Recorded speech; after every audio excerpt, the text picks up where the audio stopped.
We've had enough of being told year after year that, despite our important work and the fact that educational standards in Jersey are rising, we're not worth the cost of living again, and again, and again. We're told that there is no more money. Well, surely that depends on who or what the states prioritise as being important.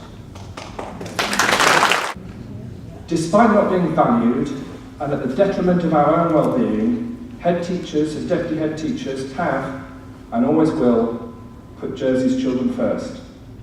Thank you very much. Teacher recruitment in the UK has reduced by 62% since 2011, so we've got a much smaller pool to recruit from. To know two slogans. One is that an injury to one is an injury to all, and that's why we must stick together. And also, a very famous one, united we stand, divided we fall. This is a brilliant example of being united. Let's stay united and let's make sure all states workers are fairly paid. Those 600 vacancies, by the way, means they haven't spent 600 lots of salary. That's about £18 million.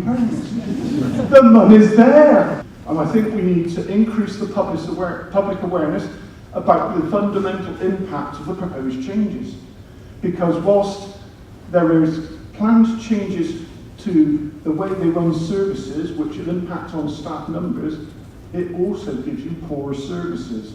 You are not going to get what you had. There will be higher unemployment, so they'll be collecting less tax, and you might have to pay out more social money. There'll be unhappy staff, so they'll be less productive. And there's a potential for industrial action. Will be less than your pay packet today. So please don't let them impose this. Please don't. You'd like the industrial action to go ahead. It's just that we've had meetings with Charlie Parker recently and they came to nothing. We are just so frustrated with how we are being treated at the moment, particularly because we want to be paid the same as our allied healthcare professionals, and we're not, and we deserve to be. I just want to say, actually it's not the first time we've all come together, because I sat at Fort Regent with a number of people who are all here now, just a few years ago, and we all agreed to stick together. Unfortunately, what the States is very good at is dividing us all up, and that's what they do. The person says, I only have one question. Why do we get told we get paid more than our UK counterparts by someone who is earning more than £100,000 more than the British Prime Minister?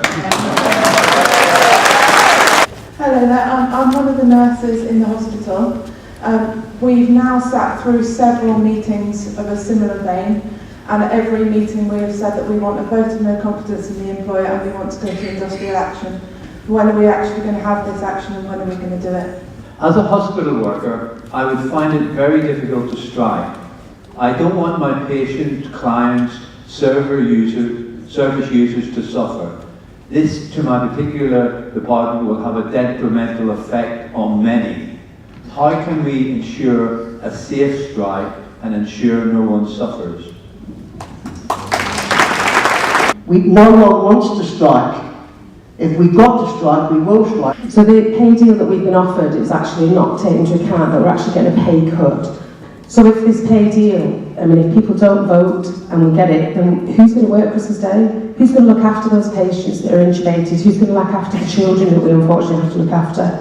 These are the big questions that we want, and hopefully, nurses will be heard. Thank you. I think from what we've heard today, it's quite clear that the Chief Executive of the States and his ever-growing army of consultants hold the workforce of the States of Jersey in utter contempt. We've been asked to talk to your colleagues, talk to your friends, talk to members of the public, tell them, make them understand where we are at the moment and the problems we're facing, and then make sure you get those ballot papers returned. Can we just have a show of hands for industrial action? Yeah, it would be a purely indicative show. Industrial action ballot has to take a formal process, but yeah, maybe a good thing to actually show those from the employer's side here how strong feeling actually is. Yeah, okay. ask for a show of hands for everyone that's going to be supporting industrial action. There's a lot of hands up. I think it's a really great meeting tonight, and I think the anger was palpable within the hall, and we need to harness that anger and take it forward into positive industrial action if we have to do that. Tina Caldera, I'm a children's physiotherapist, I'm a member of Prospect. I really believe that we need to all stand together. So as a member of Prospect, I'm a member of one of the unions for the civil servants and the States of Jersey employees, and I really think we all have to stick together. If we don't stick together, we're nothing.